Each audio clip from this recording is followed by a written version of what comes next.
Sophie apprécie le calme du parc Riverside et de ses habitués. Bonjour monsieur. Ah, il va pas bouger, hein. Ça va?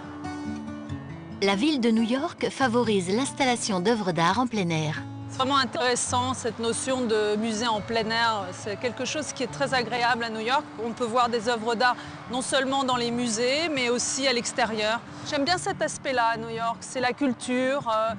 On est tout le temps stimulé au niveau de l'œil, mais aussi au niveau cérébral, parce que c'est aussi une ville où on apprend beaucoup.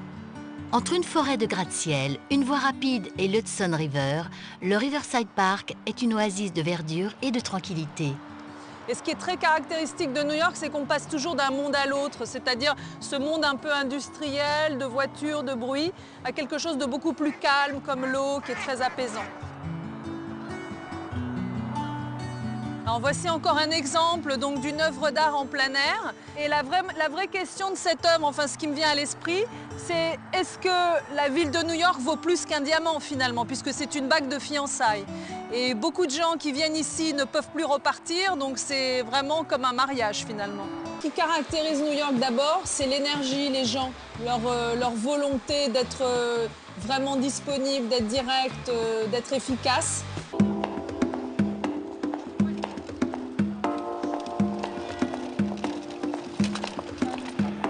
En fin de semaine, la grande ville ralentit le rythme et Sophie a l'habitude de prendre un verre avec son mari et des amis dans un de ces lieux insolites tellement nombreux à New York.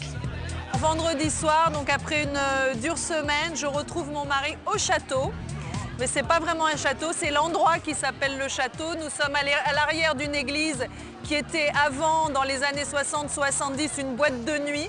Cette église a été transformée en mall. Ce qu'on appelle un mall, c'est avec des petites boutiques à l'intérieur, donc c'est assez joli.